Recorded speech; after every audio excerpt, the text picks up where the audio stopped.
are heading out to San Francisco this morning.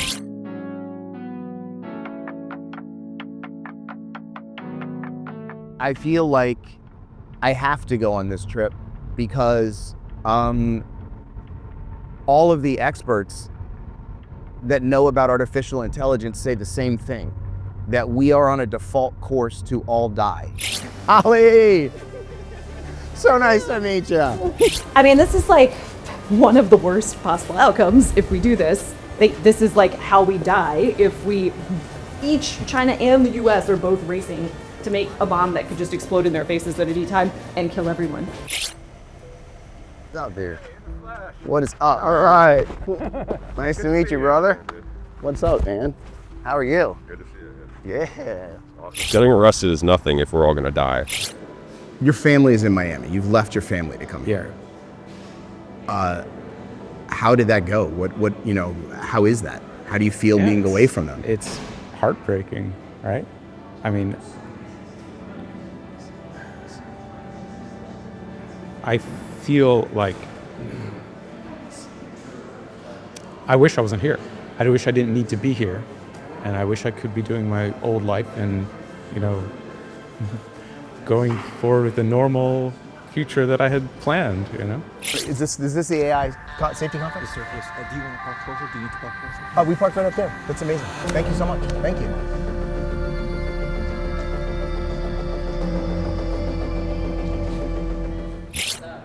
Great to fucking meet you. Great to meet you. Like, I don't really expect to die in 2028 like I expect to die sometime in the 2030s.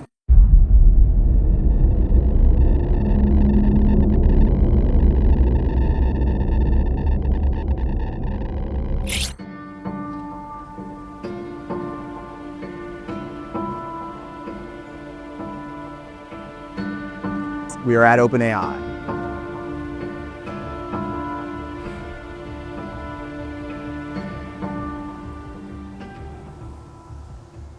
I just don't understand. I just don't understand how anybody could walk through that fucking door and do that work.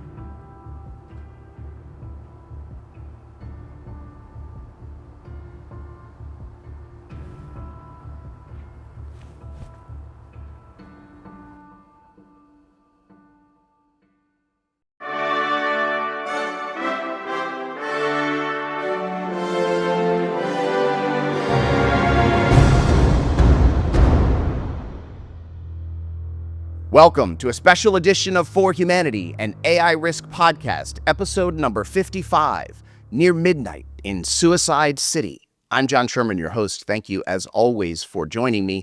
In today's show, travel with me to Suicide City, San Francisco, at the edge of the singularity as the doomsday clock nears midnight. I'm just a dad in Baltimore who believes the big frontier AI labs when they tell us their technology could slaughter all life on Earth, that they do not understand how to control this technology, that they do not understand how it works, and that they spend all their time and money making it stronger, not safer. For Humanity is the AI Risk podcast for the general public. No tech background required. This podcast is solely about the threat of human extinction from artificial intelligence. AGI, artificial general intelligence, the kind of advanced, smarter than a human AI that could kill us all, could be created in as soon as 2025 or 2026, according to Sam Altman and Dario Amodei, two of the leading AGI lab CEOs. Many, if not most, leading AI risk experts believe once we pass that point, there can be no return. And so there is no time to waste. So when I heard in early October there was going to be an AI safety conference in San Francisco at the end of November, I said, I'm going. I don't need an invitation. I'm just going. I need to.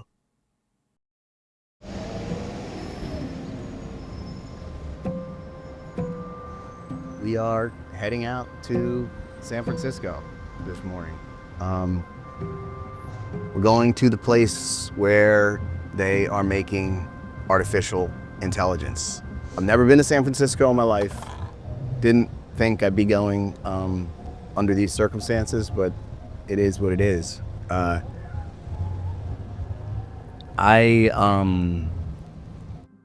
don't want to be going. I don't want to be doing any of this shit. I really just want to be living my life. But I feel compelled to do something. So like, I'm just a regular person, no technology experience other than using technology as a consumer. And like a year and a half ago, I was browsing the internet as I do, and I came across an article in Time magazine written by a man named Eliezer Yudkowsky that basically said that our default setting with artificial intelligence as it is currently being built is that it's going to kill all of us. Like literally slaughter every single person on Earth sometime in the next few months or few years. I know that sounds fucking insane. Like that sounds literally crazy. Like if I told that to the guy walking that dog, he would be like, "You're nuts. You should probably, see someone." So I've spent the last year and a half spending a ton of my time on this stuff, learning as much as I can about it. And at no point in the entire year and a half did I ever come across any evidence that was like, this proves that Eliezer's wrong, that we're going to be okay. There's no evidence of that. There's only people wanting to make money who kind of say that, and they don't even really say that. So for the last year and a half, I've been making a podcast.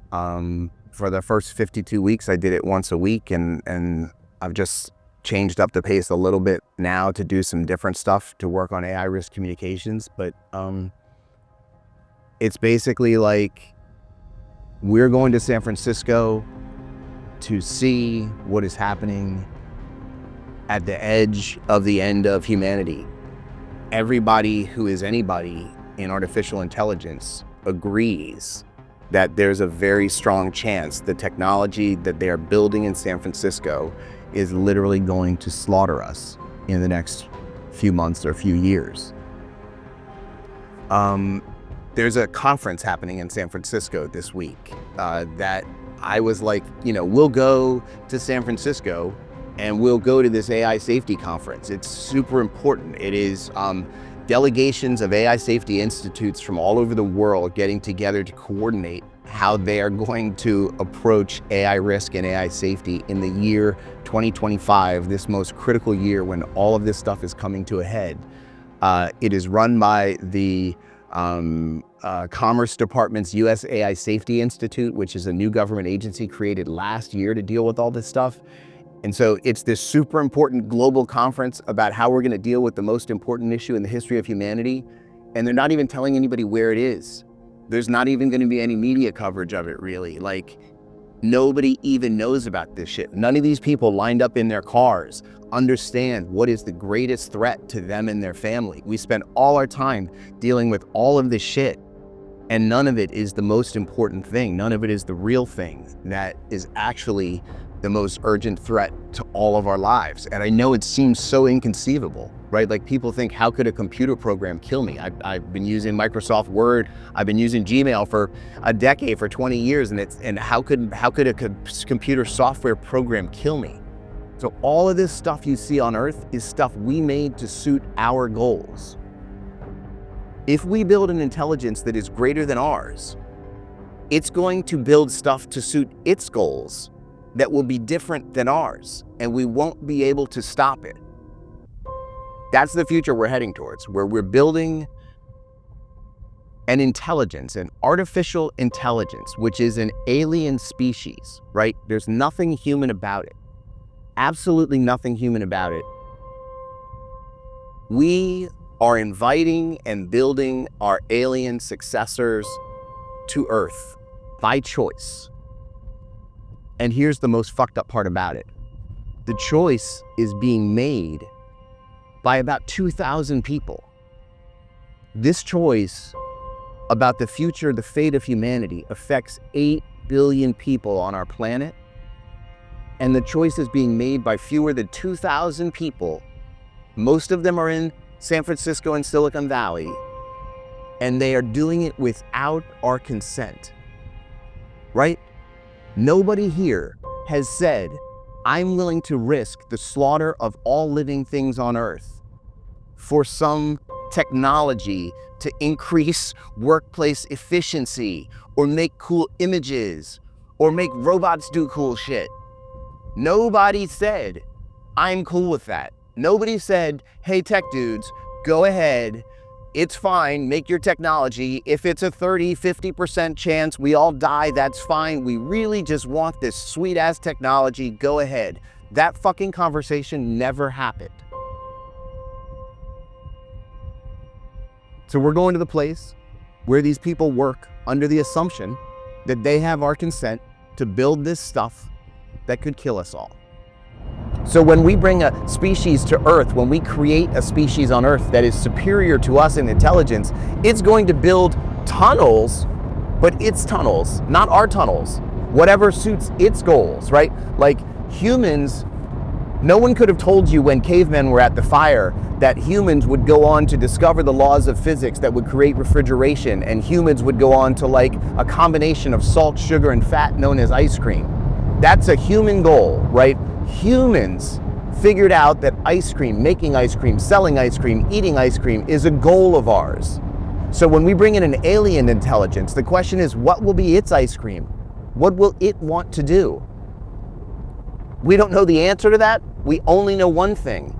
It won't want to do what we want to do, because there's only one species in the galaxy that wants to do what humans want to do. Think about it like this. If you took spiders on Earth and gave them an intelligence that was 100 times better than humans, spiders would kill all the humans in 2 seconds. They'd take all our bridges and all our roads and all our buildings and turn it into spidery things. Any species, it's very simple. If you have a superior intelligence, you can then retrofit the Earth and the world around you and make it how you want to suit your goals.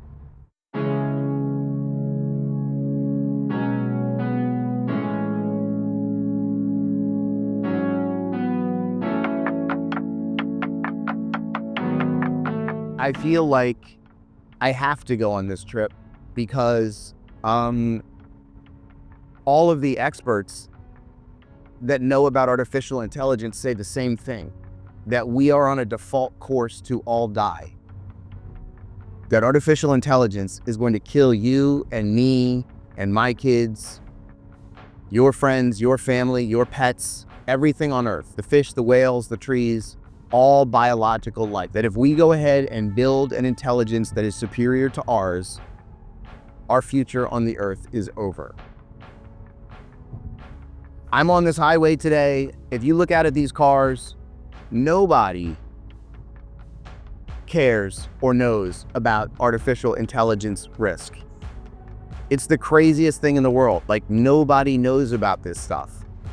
And even when I try to tell people about this stuff, a lot of times, most of the time, they don't absorb it. So, I am a part of a very, very small number of people on the planet Earth who fully understand what is the most urgent threat facing any of us. Artificial intelligence is different than anything that has ever come before. Nothing else is like it. We have the urge to compare it to things all the time. Oh, it's like the printing press. It's like, it's like the invention of the internet. It's like the invention of TV or radio. No. It's like the invention of a nuclear bomb. No, it's not like any of that. Imagine a nuclear bomb that can replicate itself, make endless copies of itself, and decide on its own where and when to detonate. That's what we're talking about. This is not like any other nuclear bomb. This is not like any other thing that humans have ever dealt with, any other existential threat, climate change, nuclear, any of that stuff. 99% of all artificial intelligence is safe. If you use it as a consumer, ChatGPT, it's safe.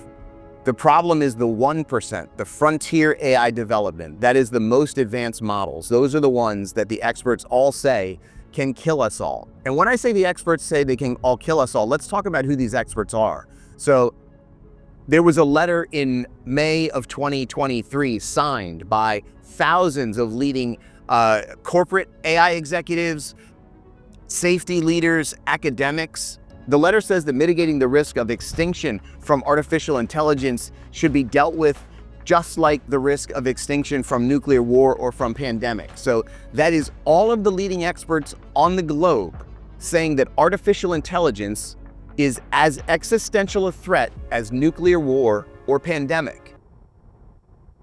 Nobody knows this. How is this possible? With nuclear weapons, we have robust international organizations to deal with it. That's why we haven't blown ourselves up yet. Same thing with pandemics, robust international coordination. With artificial intelligence, there is more regulation on the sale of a fucking ham sandwich than there is on anything related to artificial intelligence right now. So this is the moment we're in. Sam Altman, the CEO of OpenAI, says that we are going to achieve artificial general intelligence, the dangerous form of AI, the form of AI that can kill us all, next year. He says in 2025, his company is going to achieve artificial general intelligence. Dario Amodei, the CEO of Anthropic, another company that we'll be visiting on this trip, he says that it's coming in 2026. So let's be really clear. This thing that all the experts say can kill all biological life on Earth could come in 2025 or 2026. Nobody is doing shit about it. So we're going to San Francisco to see it in person, to see the brutal state of the moment humanity is in, when we are at the edge of extinction and no one is even aware of the problem. We're just going to look off the edge of the cliff, right? Humanity is at the edge of a cliff right here, 2025, 2026. When is it happening? We're going to fly out to the place where it's happening. We're going to meet the people who are involved with it. I want to put my hands on the front gate of OpenAI. I want to feel that metal that is the place where these people are walking in every day knowing that their work could kill them and their neighbors, and they come back to work the next day. I can't imagine. I can't imagine this whole world. It's like there's a giant party of 8 billion people on Earth, and in a small corner, 2,000 people, the people involved in making AGI, are plotting the destruction of everyone else at the party. And the party's just going, drinks are happening, and these 2,000 people in their small little corner keep building their Death Star to fucking come kill us all. I've had people ask me, like, do you think you can change the world? John, do you think you can change the world? And I'm like, fuck yes, I do. I think I can change the world. I do. People have changed the world. Individuals have changed the world. Groups of people have changed the world. And certainly the people who did not change the world are the ones who said, you know what, you're right. I can't change the world. I'll just fucking sit home and wait for the end. Fuck that. I know I may feel like, I do feel like sometimes the guy walking around with the fucking we're all gonna die, the end of the world fucking clapboard shit. And I don't care. Like, I don't care that probably people in my life, people in my family think I've lost my fucking mind. I don't fucking care. The evidence is overwhelming. There is no controversy. It's only, what are we going to do? There is no debate about what's going to happen. If we build a fucking super intelligence, we're all going to die. And we're choosing to build it. A small group of people making the choice for everyone else. And I am not okay with that. So I'm not a tech guy. I'm a communications guy. I work with cameras and microphones. I'm taking my camera, taking my microphone to San Francisco, to the edge of the world, and gonna look over the edge with you. When we landed, the plan was to go meet Holly Elmore, the founder of Pause AI US, and talk about the protests she had planned in front of AGI lab Anthropic. But as you'll see on this trip, nothing really went according to plan.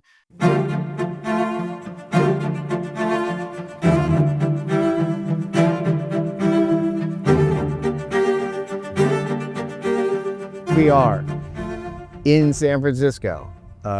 This place looks different. Every billboard we've driven by on the highway so far is somehow related to AI. We literally just drove by a billboard that literally said, don't hire anybody else, just use AI. So we are on our way over to the Berkeley campus where we're gonna meet Holly. I'm excited to meet Holly for the first time in person. You look at the difference between the organization of the people who are making AGI and the organization of the people who are opposing AGI. It is a daunting hill we have to climb, but there is no choice. We either climb the hill or fall down. So I'm here to climb. Holly, so nice to meet you. You are actually a real person. We're not pixels of people. We're not anymore. Not yet. Chances are like possible heavy rain. Heavy rain on Friday in San Francisco. So one of the most important meetings in the world is happening. They're figuring out how to coordinate so that we don't all die. And they're not even telling anybody where it is. I was shocked at actually how difficult it was to get information for this. I've had to like do a little sleuthing before for protest actions, but yeah, this was a big secret. So somewhere in this city, international delegations are gathering to discuss coordination. And this happened at a crazy time. So I know you saw this last night with that US-China racing towards AGI Manhattan Project madness. Like when you think about shit moving quickly, I was like literally in the airport reading about how I guess the government is now supporting racing to AGI. What was your take on that?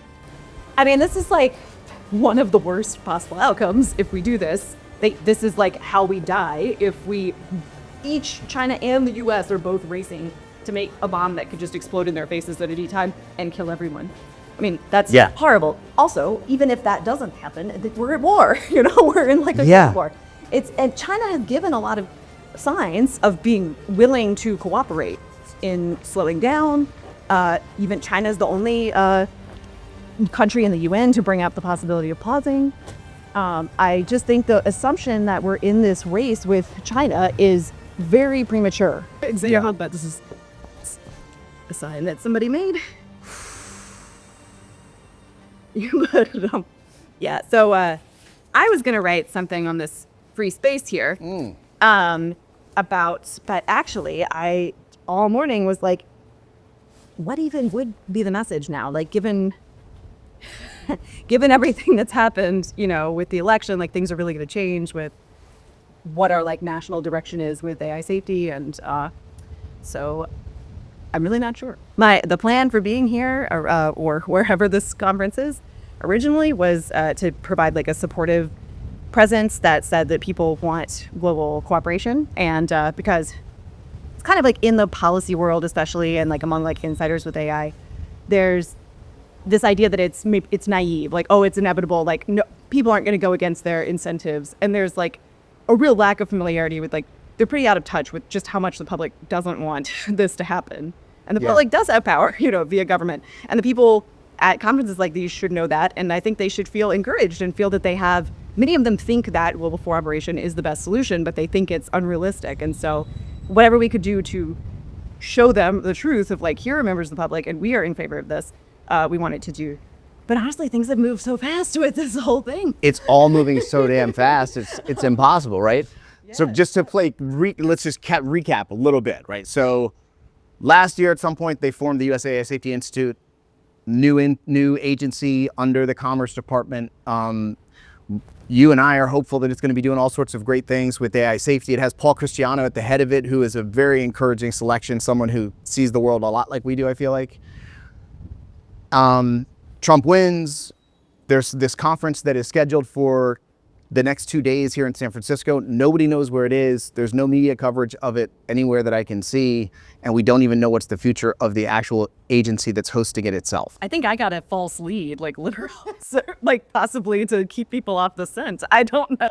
Obviously, this is the most important problem in the world, right? There's nothing, like there's really nothing else that anybody should be paying attention to. And nobody is paying attention to this thing here at all, it seems. This is my like base hope for Pause AI is when you poll people, the majority, they don't want to go too fast with AIs. Many just outright say we should pause until we know what we're doing. I want those people to know that the other people exist. I want them to know, like, this is actually a huge voting block. This should be a voting block. We should be aware. Like, we don't have to change anybody's minds in order to have the majority of Americans on our side. They are on our side, but they don't know that. Like, there's not an awareness of that. And so protests are one way to raise awareness of that. And we do have other protests that don't require quite as much inside knowledge, that are, and I think that's a way forward is simple. Just the AI companies are doing dangerous things, and we don't approve of it. So our next protest is at Anthropic, which is normally considered like the good guy lab. Right. They're not. They are actually now, pushing at the head, like pushing this arms race to create this incredibly dangerous technology before we know what they're doing. Are they like better than the other labs as far as, like the safety benchmarks they're supposed to meet? Yes. Are they still going ahead with an incredibly dangerous technology that nobody knows how to make safe? Yes. It's not okay. 8 billion people on Earth, 2,000 people working on this thing that has the power to kill us all. And almost everybody just going about their daily lives, totally unaware of it. The size of this movement, of the Pause AI movement, the whole movement to control AI, so tiny. What the hell can we do about it? I am focusing, our Pause AI US, which I run, is focusing on protesting and lobbying as our interventions. There's also like a much lower tier of commitment, which is just like being online in the mix, talking about it with people you know. There's a great website run by Pause AI Global, pauseai.info, that covers just all aspects of this issue, everything you'd want to know. The pauseai-us.org website is soon going to have more specific things about what you can do in the US. The pause solution is something that's pretty obvious. And so I think that, like, starting from there, like, let's pause. And what would we need to figure out during the pause for things to be safe? Like, during the pause, we'd have lots of time to think about that. And so this is a reason that, like, a majority of people can get behind it, because it's, sure, people have different values, about like how we should live, what would be the ideal future if we could achieve it. But I think we can all agree, or if we become educated, we can all agree that we need more time to achieve safety with any of those ideal futures. And maybe some of them aren't possible.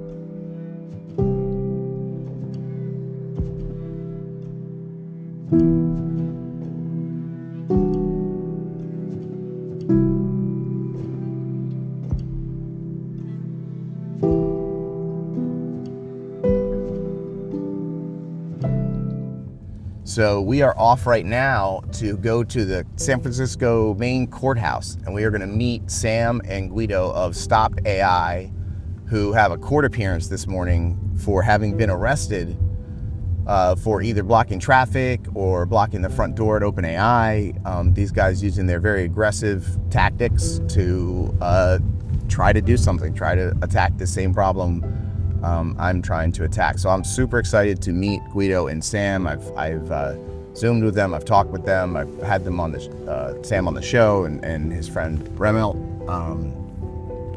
And so we're gonna go to court with them. So everywhere we go out here, we see these billboards about AI. I've never seen a billboard anywhere in any other city in my life about AI, but in San Francisco, thank you, nice people, we love them. Every single billboard you see is somehow referencing AI. So like these people here are just living in this bubble of like everything is AI everywhere you look.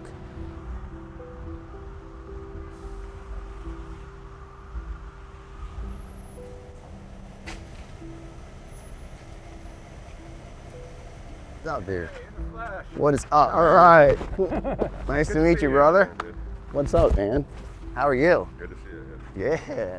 Awesome. All right, so we're in front of the San Francisco courthouse with Sam and Guido. Guys, so what is going on this morning here in this courthouse? We're going to court to see if we're potentially going to go to jail, but I don't think we will. We'll probably just have our charges dismissed. And what was the arrest for? We blocked the entrance to OpenAI back on October something, and yeah, 21, yeah. Just for, the charge is just obstructing pedestrian flow, so. And how many times have you guys been arrested for activism related to stopping AI? Yeah, 3 times for me. 3 times. Yeah. And it's just this is the court from the first arrest, just sort of processing through? No, the first arrests, those cases have already been dismissed. Same with the second one. I've already gone to court for those, so we're going to court now for the third, which is back in October. In the nature of the threat, the police are acting as the agents of the government, right? They are, and currently the government is extending that physical security and protection to these companies, which are risking our lives. So this is like a crisis. Yeah.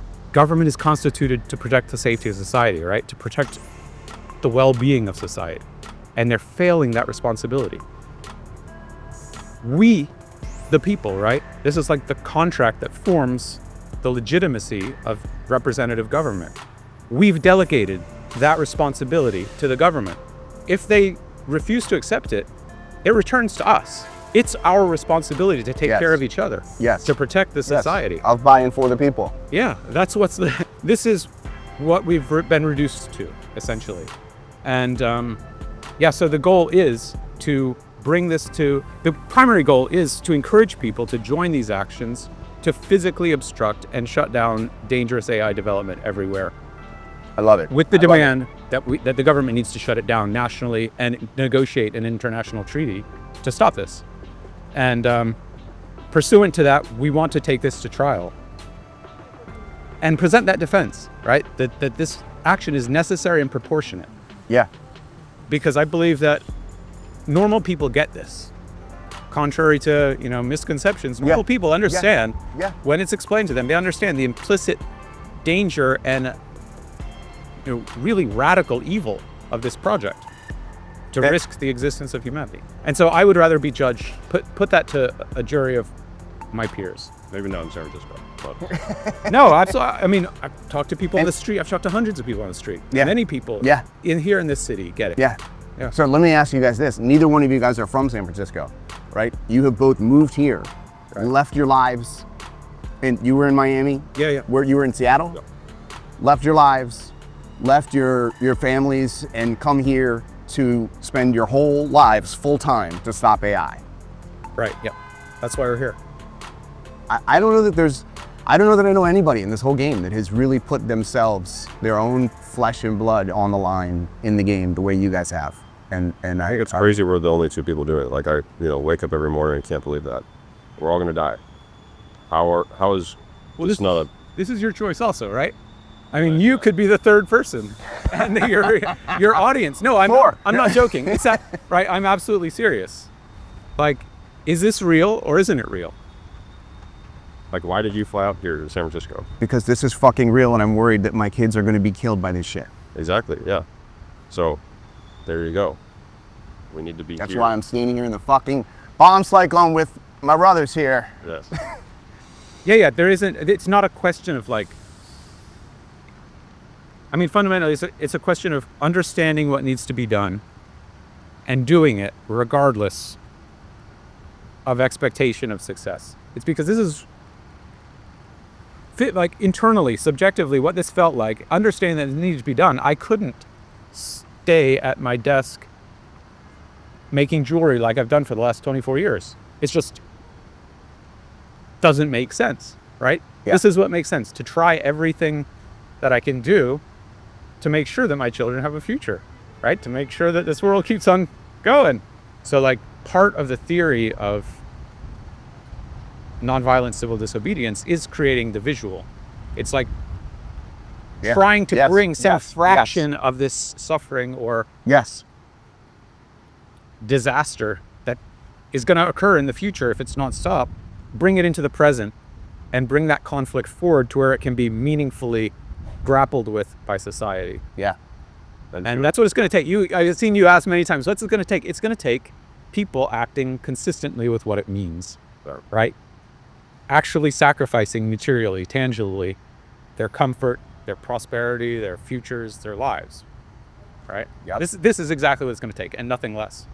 All right, so we are in the courthouse here in San Francisco, and Sam and Guido are going in to be processed for their arrest here at the criminal division.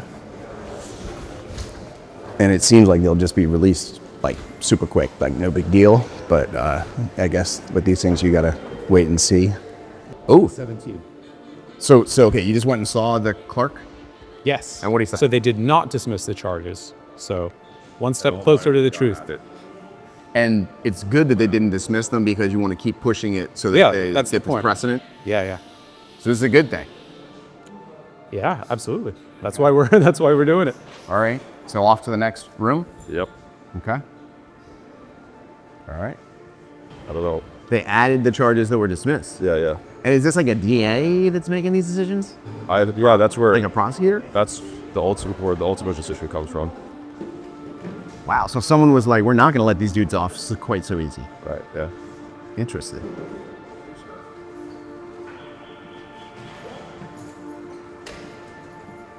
All right. So tell me this part of this thing. So you guys left your lives. You've come here to San Francisco. Where are you living while you're here? Well, I got here, I started camping out on the beach, waiting to get into a homeless shelter. And so I've been living, probably about 3 weeks now. In a homeless shelter. Yeah. Yeah. And Sam, you've been living there too. Yeah, I've been there for 6 months. So What is that like? that's not horrible. I mean, we sleep with 50 people in a room. I mean, it's a lot cheaper than like living in co-living spaces because you don't have to pay some overhead for like food, rent, stuff like this. So Yeah. we would have gone bankrupt if we had tried to do that.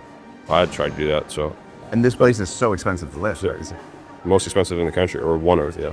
Yeah. So, but now we actually have enough money to go get a place. We're just looking. And Okay. All right. Again, just more impressive putting your own skin in the game, putting your own comfort Yeah, into it. Have you guys ever done anything like that before? Have you ever like been around a homeless shelter before? not really, no. No. I went into the Marines when I was 18 into the reserves, so it's not much different than basic trainings. It just belongs with a bunch of guys. Wow. Yeah, it's safe. People are nice. I mean, they're normal people like you and me, and it's safer than sleeping outside. And just to be so real, like your threshold for being like, I'm going to ditch my whole life and come here wasn't like I can lead a similarly comfortable life here. You were like, I am willing to leave comfort behind. Whatever needs to be done. If we had tried that, the money would have dried up extremely fast. Yeah. We're just trying to stay here and continue protesting where the companies are. Because if you try to live comfortably here, with the way money was, a few months ago, that just wouldn't have worked. So it's a pragmatic reason, not like any other thing. Yeah. What is that? And I say this because I've not gotten to that level, like we went out to dinner last night. I've not gotten to the level of like dropping personal comfort, and Well, I admire it. go for it. Do it. I mean, it's like that's how you do things, right? Yeah. You just have to get started and do Yeah. it. I mean, I guess it's all levels. It's a choice. It's all in your head. But you guys are at all in your head, right? I mean, so what is? I don't know if it's about self-image or your expectations about what other people think about you, or But I mean, all this fades into irrelevance in comparison to what we need to do, right? and it is really hard for like most people to live in a homeless shelter. I understand this, and we are trying to set up a space where we can accommodate like 20 people, Okay. and hope that's People that want to come out here and live and do this protesting and just wake up every day and do Central this focus thing. is like raising the funds to create the material structure to support we're very people full time on. yeah.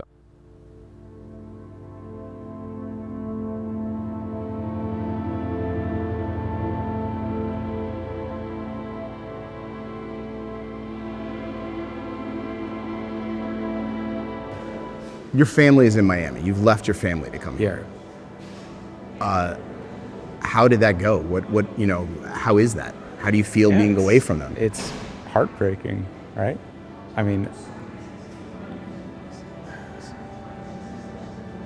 I feel like I wish I wasn't here. I wish I didn't need to be here. And I wish I could be doing my old life and,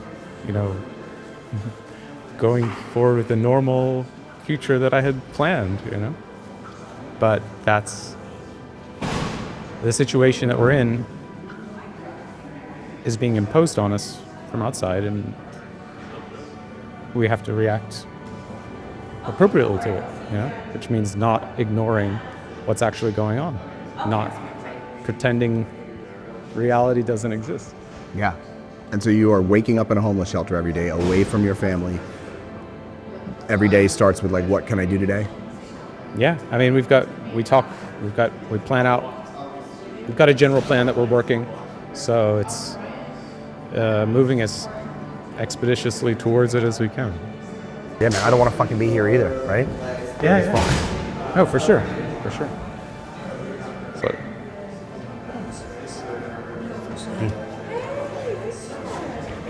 So we just spent a few hours in the courtroom here at the San Francisco Criminal Court Division Courthouse, and honestly, like, I felt like I was witnessing history a little bit.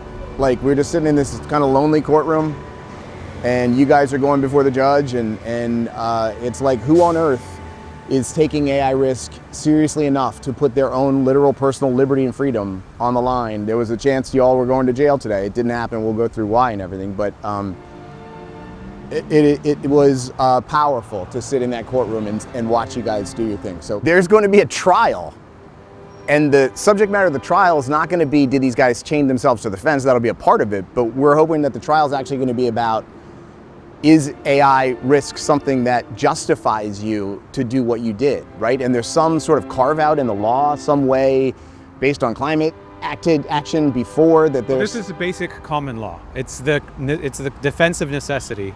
That's what it's called, defense of necessity? Yeah, necessity defense. It's the basic, I mean, everyone's familiar with the idea that if you're walking down the street and you see a car with a child locked inside and they're in danger of suffocation because of the heat or something, morally we understand the right thing to do is break the window, save the child. The law recognizes that that is legally defended by the need to prevent a greater harm. Yeah. That's the basis of the necessity defense. Yeah. Normally, actions which on their face may seem illegal or violate the law can be defended by this need to prevent a greater harm. And so that's our contention. And we literally have 8 billion of us locked in the fucking car. Yeah, exactly. We are right now, our entire society is in imminent harm of death or severe injury. That's what's going on. That's the situation that's obtains right now. Yeah. As long as the process of research and develop towards artificial general intelligence and artificial superintelligence is going on. Yeah, right. And to your point, some climate groups have successfully used the necessity defense to defend their actions and have gotten off on that. But just to be clear, like, even if we're not successful in pleading innocent with the necessity defense, we're going to keep doing this until we're all dead in prison or achieve a permanent stop to the development of AGI. So it's one of those three options. Wow. And so you're going to try to bring in some experts to testify at this trial? Yeah, so at this point it's like, I was talking with I've never done any kind of like, I kept my nose clean my whole life, right? I don't really know much about how the whole legal system works, but just briefly discussing with the public defender, we're going to try and get all the expert testimony we can to establish that AI development towards very capable systems is a danger to the public, that it's an imminent danger because there's no roadmap. Nobody knows what's going on in the models, and nobody knows what new innovation or insight is necessary to make really dangerous systems. Yeah. You also can't have indefinite proof of safety. Like, that's impossible. It's impossible to prove experimentally that something smarter than us will never want something that'll kill us all. It's not possible. Right. These companies cannot give an assurance that what they're doing does not risk the destruction of humanity.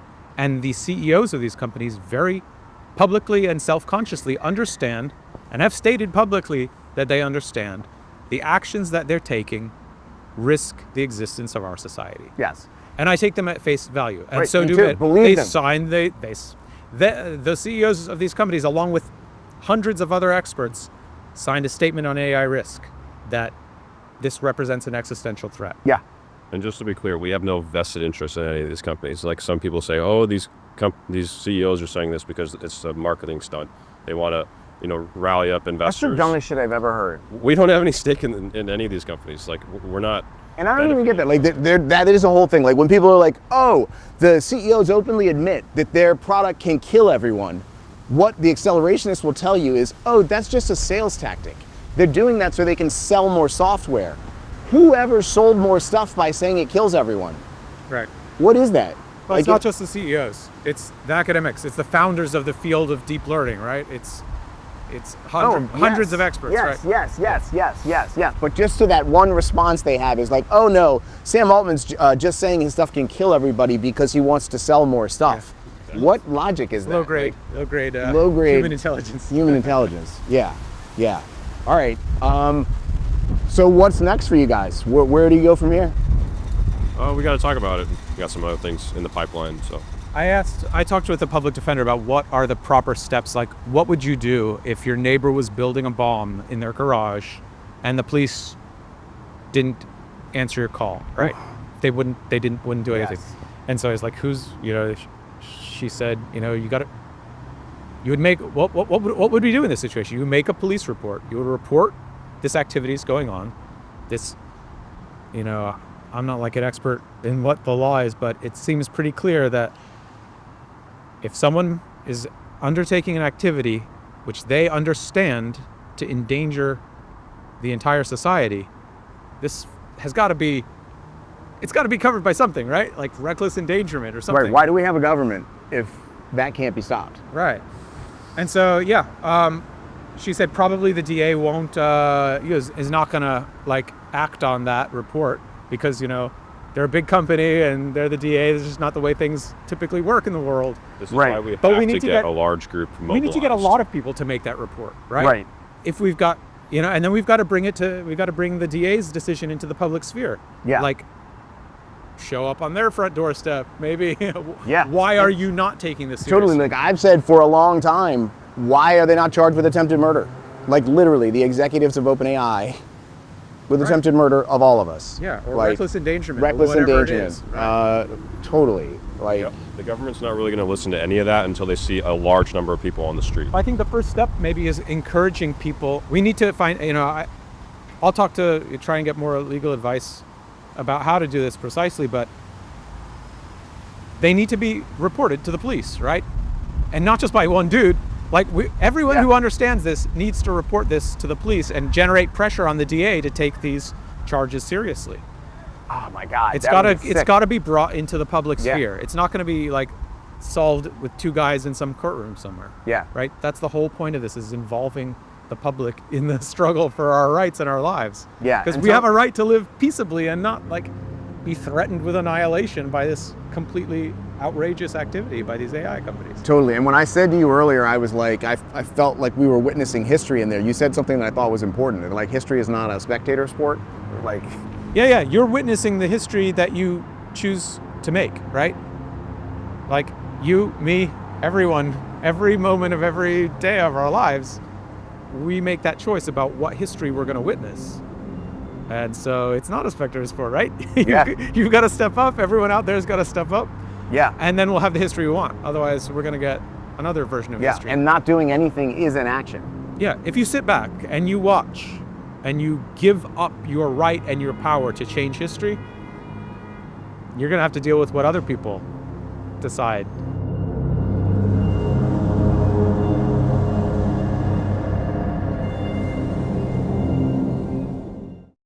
Let me be completely clear.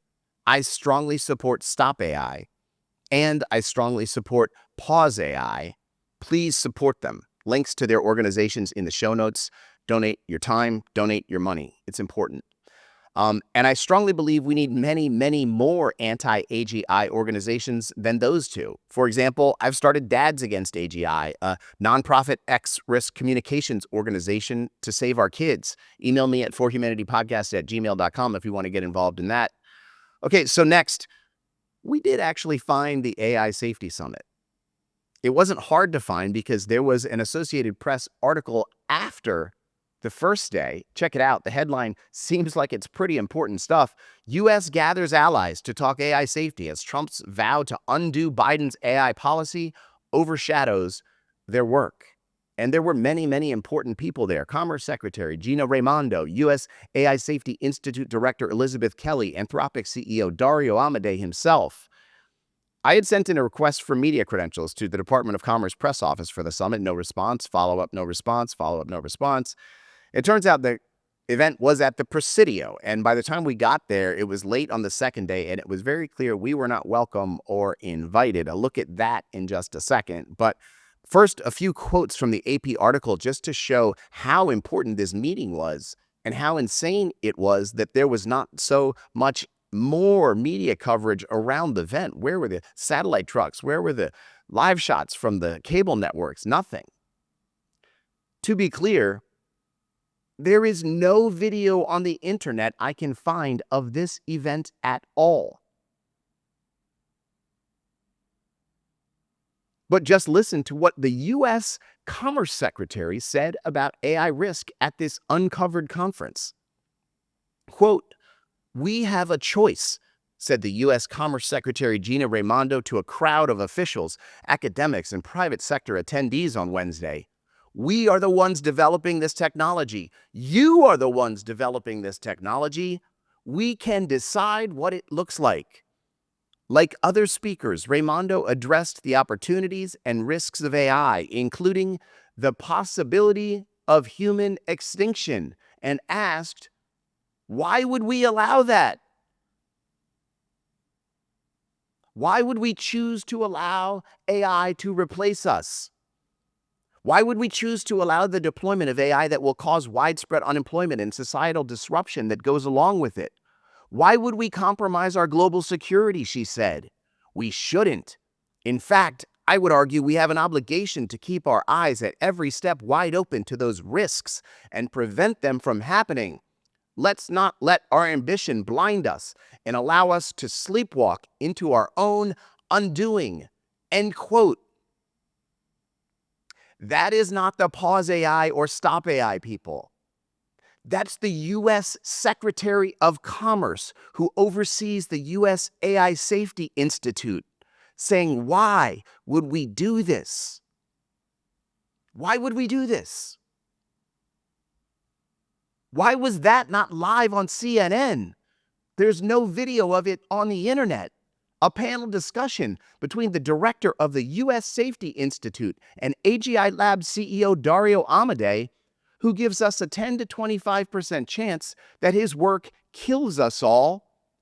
No video of it anywhere. So we showed up uninvited on day 2, and we didn't stay very long. Here's a little look at that. Do I work here? No, You're covering. Is this where you want to station? Yeah, we just want to. Is this the AI safety conference? Yes, sir. Yes. Do you want to park closer? Do you need to park closer? We parked right up there. That's amazing. Thank you so much. Thank you.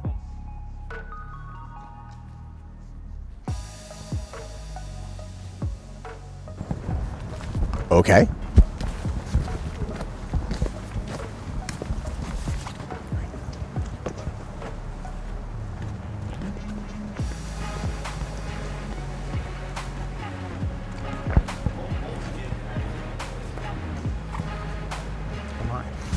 I'm walking into the summit.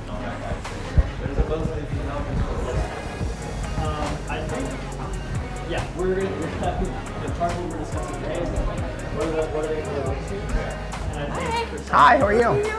I'm sorry? Are you here with? I just saw a podcast and we were just looking for the AI Safety Summit. Oh, did you speak with anyone on? I have not. You showed up. I just showed up, right? Yeah. I mean, podcast. Hi, I'm John Sherman. How are you? Nice to meet you. Nice to meet you. I'm Alexis. I'm with the Department of State. Are you Awesome. doing a podcast? So I have a podcast. I sent a letter to the Department of Commerce asking for media credentials. They never sent anything. So we're just out here kind of yeah. It was open press yesterday. Open press yesterday. So Okay. today was all closed press. Okay. Yeah, All right. Okay.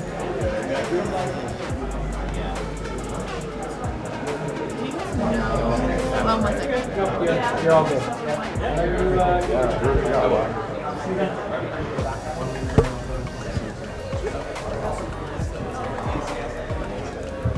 Sorry, what? Hi, how are you? I'm John. Nice to meet you. Hi. So I just have a podcast, and we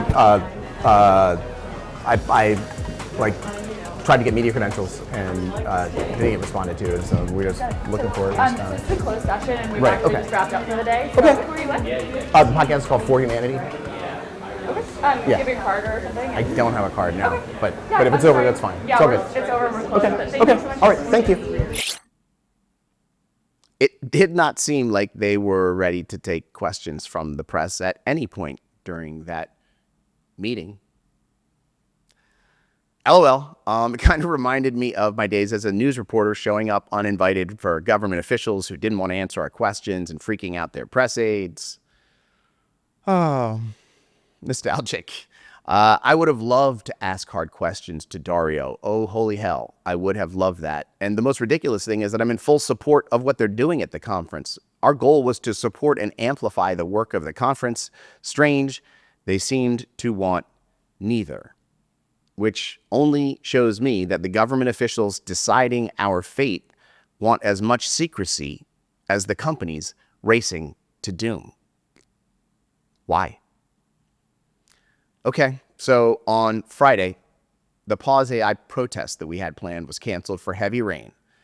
Then the flyering event that was going to take its place was canceled because the rain was so bad the city was literally having flash flood warnings all around us. That was a bummer, but a little water can't stop us from saving the damn world, am I right?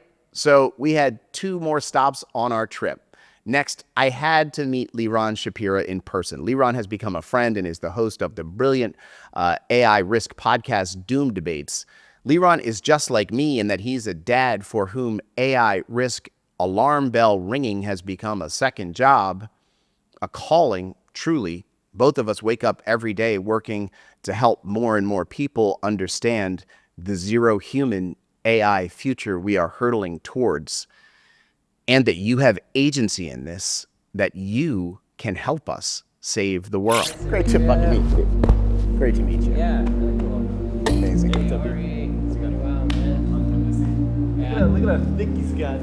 Look at this. Look at that. That working. It's great. We're going to blow our viewers' minds with this. This is what everybody's been waiting for. And it's so great to meet you in person. Yeah, I know, all the way from Baltimore, huh? Yeah, got on a plane, came out here. Like, the basic idea is, like, I've been talking about this stuff for a year and a half.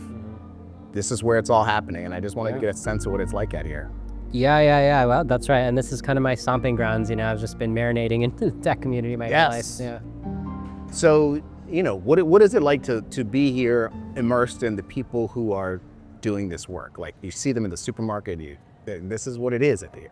I mean, for me, it's totally familiar because I just spent my whole adult life in this area and I see tech people walking around talking about the latest tech stuff. So this doesn't feel any different, right? It's just the idea that super intelligent AI is coming and there's a few more insights to get there. Like, that's kind of all hypothetical or theoretical or mental, right? So, like, I know it's the case, but I totally understand from their perspective. It's like, yep, yet another hot tech job. Yeah. And like, do you think they know? Like we were in a coffee shop today and there's 3 guys sitting at a table and they're talking about models and training and this and this and this, and they're obviously working in AI, working in tech. And it's like, I just wonder, do these 3 guys know that, like, the stuff they're doing, a lot of really credible people think can kill us all? It's really hard to get viscerally scared, right? Like, I think there's not that many. I mean, you're a rare breed. I mean, I don't know, like the average non-technical person, they're scared, but they're not viscerally scared, right? They're like, yeah, I'm scared in the future, but I'm not literally scared today. I'm just gonna pay my bills today, right? Yeah. So it's really hard to transform people into, like, the appropriate mindset. Yeah, and, like, what does that even look like? So we spent yesterday with Sam and Guido from Stop AI, who went to court with them. Ah, that's great. Yeah, we spent 3 hours in, like, the criminal court division where they were, and they're gonna have a trial that's coming up, and they're just, pursuing this very aggressive course. What are your thoughts on that whole thing, on very aggressive tactics? I mean, I definitely empathize with why they're doing it, right? They're just like, look, this is an emergency for humanity. You have to treat it like an emergency. Yeah. I just hope their movement grows, right? Because it's definitely weird to be like, okay, here's a tiny amount of people who really get the stakes, and then everybody else is, like, so far away from them, right? There's like such a chasm. It's like, you think maybe you can, like, lead people step by step. Like, okay, let's try to pause AI, right? Okay, let's use violence. I mean, they're not using violence, but they're using, they're breaking breaking the law. Right. They're- Nonviolent, protests. Civil disobedience. Civil yeah. disobedience. Civil disobedience is a next step up above just protesting. Right? Yeah. There's a couple of steps. Yeah. And it's just crazy that they're going all the way. They're like, this is how bad it is, whereas we can't even get a big protest together. I know. And it's really crazy. Like, Yeah. what would it take to get like a large number of people activated? I just think about this all the time. I mean, I think just more visceral fear. Right. That's why I call myself the fearmonger. Yeah. Like, Fear is good. Fear's I'm trying okay. to deal Like, some running- fear here. Fear is okay. Yeah. Yeah. So that's the question, and I think the biggest cause of the fear could just be something that causes a disaster, right? Like, I don't know. It's tough. Basically, our highest hope is like a warning shot disaster. Yeah, maybe the warning shot could be like, power outages, right? Just like infrastructure really stops working and it's like hard to fix. Yeah. And everybody wakes up one morning and they're like, today is very different than every other day, and AI is the reason. Yeah. AI really fucked it up. Exactly. Fair to say, if you're here and you're working, that if you're not in AI, you're not with the cool kids. I mean, Y Combinator is mostly talking about AI, for instance, right? And they've gone through all kinds of different cycles. They've gone through like mobile, social, right? Like all these different trends, even crypto, right? There was like a batch of Y Combinator where it was like all crypto. And now the batches are just all AI, which to some degree is very cool to the extent that they're like taking existing AI technology and applying it. Like, I respect that, right? Like, helping lawyers be better using today's AI. There's nothing wrong with that. But it's just, AI is really cool. And if you've got a job in Silicon Valley and there's no big AI piece, then you're second tier. You're not one of the cool kids right now. And where does AI risk safety work fall into this? I've heard it's like lame. Well, I mean, one issue with it is it's not perceived to pay as well. I mean, people like you and me, what are we making on this job, right? I mean, we both have second jobs here. Yes, the lowest paying second job in the world. Right. So I think that's your answer right there, right? Is I think to the degree that it's cool. I mean, I guess there's some jobs like maybe journalists that don't get paid very much, but are still like kind of cool in some circles. Oh wait, that was your former job too, right? No offense. Yeah. And it wasn't even that cool, believe me. Oh, yeah. And I mean, I guess it's my job now. Like, I'm kind of a journalist. I'm a podcaster, whatever that is. Like a citizen. Yeah, exactly. Citizen journalist. So, but yeah, I mean, these are traditionally, I guess, so our current line of work, I guess, is cooler than the amount of money we make, but it's still not as cool as somebody who makes a ton of money and is on the cutting edge of tech. In my dream world, like somehow this guy who's, the OpenAI mid-level executive, and he's the guy and he's doing all this cool shit. At some point, like his kid or his wife or someone is going to come to him and be like, but what is up with this? And it's our stuff. And he's going to be like, oh, like if the school children of Silicon Valley would go home to their parents and be like, but what about alignment? Right. So, I mean, if it's Sam Altman, though, he's just going to be like, look, I'm the one to handle it, right? I'm going to navigate us through this. I'm the captain of the ship. Of course the waters are getting choppy. That's why I'm the captain, right? So they're going to have that ego trip about it, where it's not just an ego trip. It's they're not going to realize that the wave that they're trying to navigate the ship through, it's just too big. It's way too big. And there's such a thing as you're entering waters that your boat can't handle. Like, that is generally a possibility in sea navigation. And it's also a possibility in like new tech fields. And the AI labs, that's my biggest complaint about them, is that possibility never gets raised, right? That's like my beef with Dario, because he comes off so likable as if he's so responsible, but he never talks about, here's the part of my podcast where I want to talk about what if this is an unsolvable problem, and here's the plan that we take when we all come to consensus that this is an unsolvable problem in like the next 20 years. Here's the plan we take. He never talks about that. It's always like, oh yeah, we're going to taking it one step at a time. It's unstoppable. We're going to do our best. Yeah. So we've been riding around San Francisco for 3 days, me and Beau in the car, Beau holding the camera there. And he has an idea. His hope is that it is a bubble, like the tech bubble, that's just going to burst and it's just going to go away. Yeah, I mean, it could be right now, right? So there's rumors that the scaling's hitting a wall. I mean, look, first of all, it's been like a month since people have rumored that, right? I mean, it doesn't really count as hitting a wall unless there's like a couple years of stagnation. I mean, there were a couple years between GPT-3 and GPT-4. Yeah. Right? Or even, a couple years, 2.5 years, something like that. So it's just like way premature rumors. And the people who say that, they also don't know what other projects are cooking right now. Right, so they're saying, okay, this one particular project isn't going as fast as people thought. Like, OpenAI and Anthropic, the next model they trained, okay, they got disappointing results with that particular next step, but there's other next steps in the work. So you got to wait minimum of 2 years before being like, hey, look, progress seems to be slowing down. So there's that. But I mean, That said, if we get lucky and progress continues slowing down and we have 2 more years of like, oh wow, GPT-4 is still close to cutting edge. I mean, that's the ideal scenario, right? It can't get any better than that. And then, or I mean, I guess the ideal is also if GPT-5 comes out, but it's like so safe somehow. I mean, but that's close to the ideal scenario, right? Is GPT-4 stays cutting edge. And yeah, in that case, you might start seeing pressure on OpenAI where it's like, look, you guys are making money, but you're not covering your costs. But at the same time, I think that they can make their costs more efficient, and they do have a lot of users. But like, I guess the holy grail is like, look, OpenAI, well, your valuation should be like $10 billion. It shouldn't be like $200 billion. So you need to like lay off people. Like you guys, the tech industry should like start focusing on other stuff. So yeah, I mean, that could happen, and that could be pretty sweet. So that's possible. It's possible. Yeah. It could be a bursting bubble just due to some technical factors that we can't really see. Yeah, kind of like the 90s.com, right? I mean, remember like pets.com, right? So they're like, look, the internet's going to revolutionize everything. So you're going to get all your groceries delivered. So we're going to invest hundreds of millions in like pets.com and, all these companies that are way ahead of their time building out infrastructure. And then there was a big crash. And then like 20 years later, now we do have like DoorDash and Instacart. And it's like, I think that's actually somewhat likely to happen with AI, right? Because nobody's timing it. Everybody's just investing for exponential growth. So there is like, I don't know, a 30% chance that it's like, oh, you kind of went too fast and you need to give it like another 5 years. There's going to be like a mini AI winter. You guys need to do like down rounds, right? Like your stock is going to go down for a while. Yeah. So I definitely think that could be like a happy 5 years, right? Like I don't really expect to die in 2028. Like I expect to die sometime in the 2030s. How about this? That's honestly encouraging. I'd like that. Yeah. Because there are timelines that are shorter than that, right? Yeah, and don't get me wrong, when I say I expect to die in 2030, I'm just saying that's like my mainline scenario, but there's definitely like a 20% chance I'm going to die before 2030, don't get me wrong. I feel like if it does go where there's a window 5-10 years, that's a great play for you and I and people like us to like advocate and like try to push that window further. But the problem is without the AI actually behaving differently, I'm not sure how easily we can build momentum. Because the fear will go away. Right, it's like there has to be like a source of fear, right? Because like a bunch of intellectuals beating the drum, I mean, I think it's helpful, right? It's helpful to get the Overton window moving, but without an extra spark of fear, I just don't know how far we're gonna get. Okay. So what's your highest hope for 2025? Boy, I mean, maybe the ideal warning shot comes out, right? Like, imagine like a bunch of hacking and power outages where there's like strong AI hackers, and then it's like our best like antivirus companies, like it actually takes them like a lot of days to fix a power outage and like people die. I mean, I always hate to wish for people dying, but it could be like people in hospitals or something, or Yeah, I mean, and look, I would never cause this, right? I'm not one of those like those weird utilitarians who are like, it's greater utility to like press the button to kill people now. Like that's not me, okay? I'm not gonna be blowing up the dams or anything like that. Yeah. But if it does happen, it might have positive utilitarian consequences to have some people die from a power outage or something like that.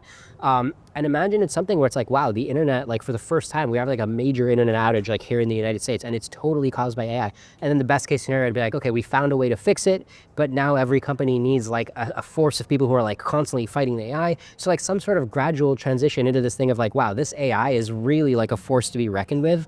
And that might get people in the mindset of like, so what are we doing to slow this down? Yeah. All right. Last question. Would you ever, what is the line where you would be like, fuck it. We can't stop this thing. I have a limited number of days left with my family. I'm going to just punch out of all of it and just be with my family. Oh, geez. I mean, I don't know. I just don't have that many hobbies so it's just like, if I see doom coming, I'm going to be pretty attracted to the idea of just like fighting the doom. But if doom weren't coming, I would just pick other problems. But as long as doom is coming, I don't think I'll say like, fuck it, let me spend time with my family. Even if it's just like, look, humanity, you guys all have 1 year to live. Your fate is sealed. It's 99.99% chance of doom. You might as well give up. And it's like very clear. It's like, like imagine like an asteroid coming where it's like, we're not going to deflect. We don't even have the technology to deflect the asteroid. Yeah. I mean, at that point, sure, I'd spend some time with my family. But if there was like any way I could help, I'd still try to be obsessing over that. 0.0001% chance you keep fighting. Yeah. Nobody here is really considering the actual consequences of the work they're doing. So there is a bit of like, I don't know if it's the rain. I don't know what it is. I don't know if it's just being here with seeing it all, but there's definitely like a heaviness I feel about the hill we have to climb. You just get a sense here of like the inertia of this whole project and how difficult it's going to be to convince people that no, we cannot continue. We really just need to stop. We really just need to pause. We cannot continue this project. Because you get a sense out here of how much money is being made, how many people are involved, how they're naturally just enthusiastic for this new technology, this pursuit of science, this excitement of it, all of which runs directly counter to the obvious fact that everybody from Alan Turing to Stephen Hawking to Geoffrey Hinton to, going years and years and years and decades back, understood that if you create an intelligence smarter than a human, very, very bad things probably happen next to the humans. And it seems like nobody here gives a shit.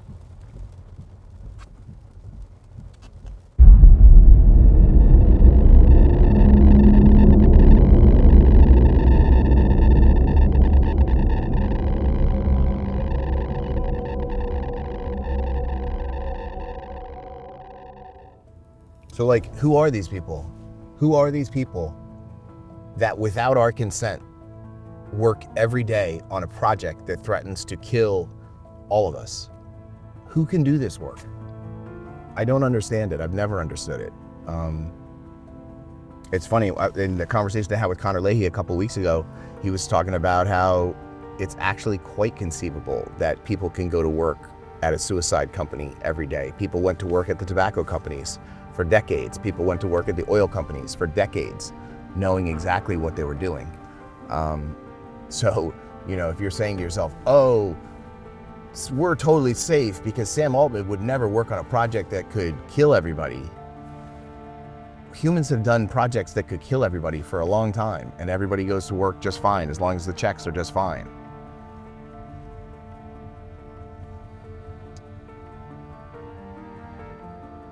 Like a fucked up thing is literally the tech dudes of this city brought us social media, the first unaligned technology with humans.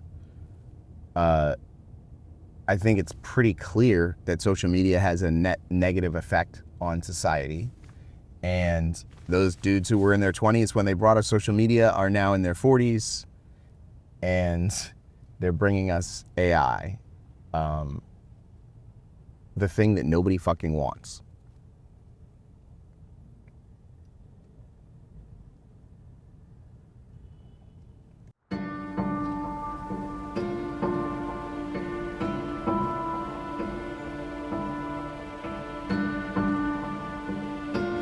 So we are here at 575 Florida Street in San Francisco, California.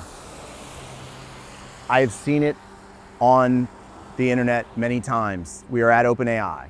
That gate is the gate where they chain themselves to. That person walking in there is probably an OpenAI employee. So I've had this vision of what this gate, these scenes look like, what this place looks like this whole time.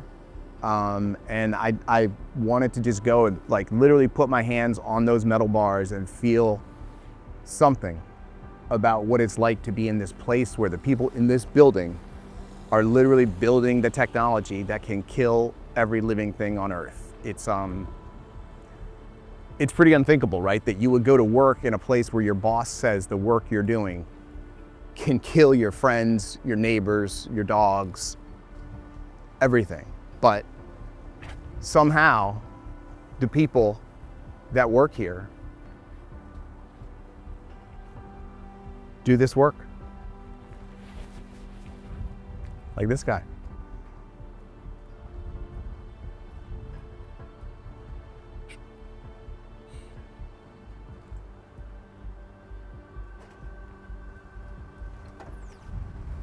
Yeah. I saw some guilt in his eyes. But he knows he's working on the fucking Death Star.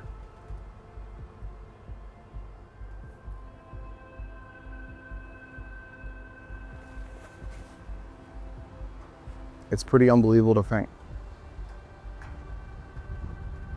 It's in a neighborhood with a bakery and a fucking pet shop right across the street. Like, does the bakery over here know what the fuck they're doing in here?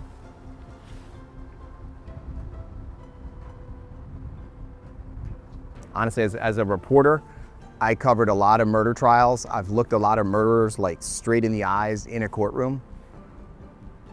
The amazing thing about murderers is they look just like everybody else. There's nothing you can tell different about them. This is where we are. Like, there's nothing different about this. This could be a building anywhere in America, any office worker is going to do anything, but at this building, in this place, they're making technology that can end all life on Earth. It's unthinkable.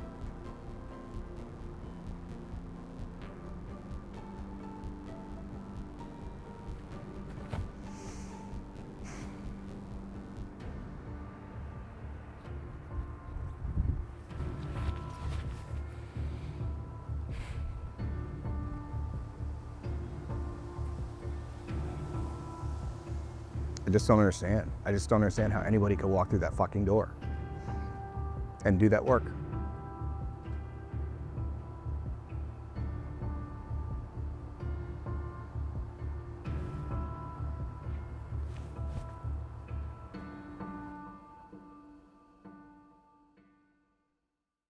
It was a powerful experience for me, this trip.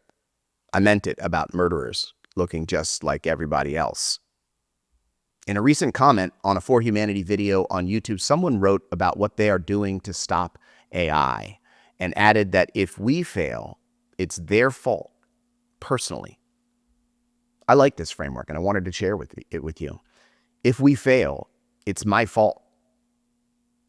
I find that strangely motivating. If each of us acts like that, takes personal responsibility, I don't think we can be stopped. Okay, friends.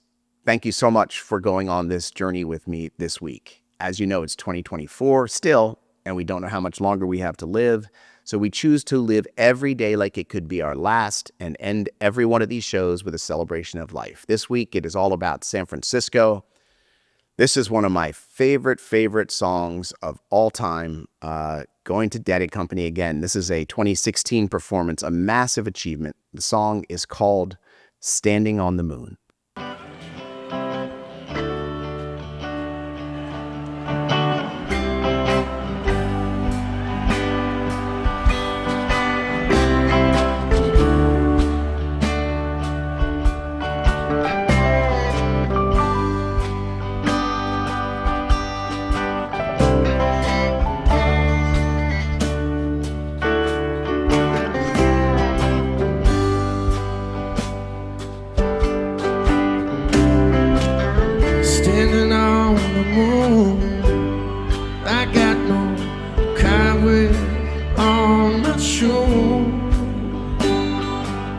Standing on the moon, I'm feeling so alone and blue. I see the Gulf of Mexico as tiny as a tear. Across to California must be somewhere over here. Over here,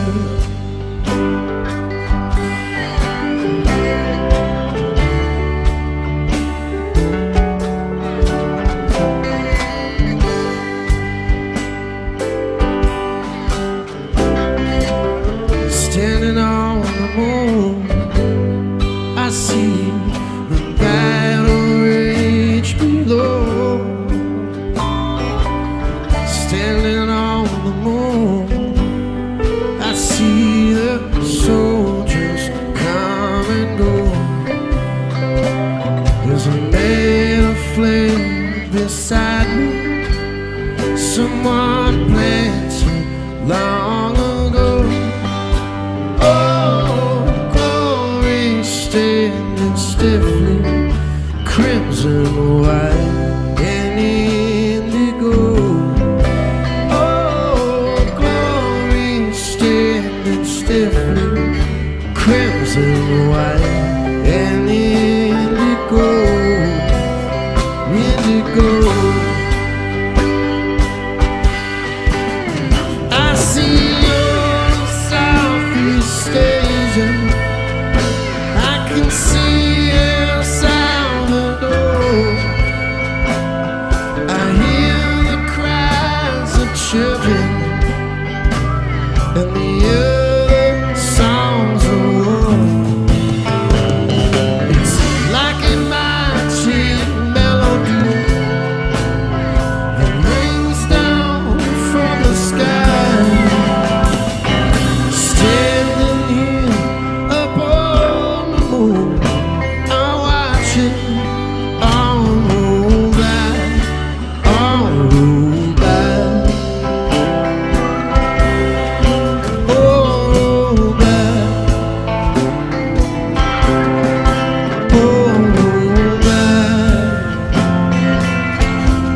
Standing on the moon, I see a shadow on the sun.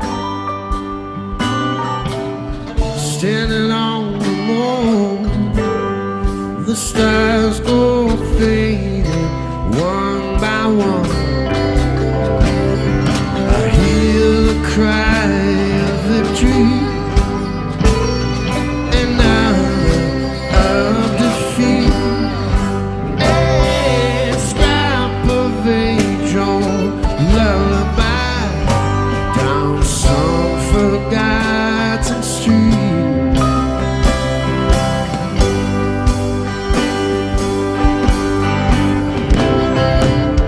Standing on the moon, we're talking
Somewhere in San Francisco, on a back porch in July. Words from that place from a better time. Please hit subscribe on YouTube. Set the alarm. As you may know, I'm making a new YouTube short video every single day for the next year, and most of them are aimed at people searching for anything but AI risk. I'm trying to break the algorithms and help people understand AI risk who are not seeing it at all. So please remember, like, share, comment, subscribe, and it would mean a great deal to me if you'd sign up for a monthly donation subscription, link in the show notes. Please help me spread the word. Okay, friends, please remember, AI risk is not someone else's problem. It is yours and it is mine, and there is no way we are going to let 2,000 people kill the other 8 billion of us. No fucking way. For humanity, I'm John Sherman. I will see you tomorrow.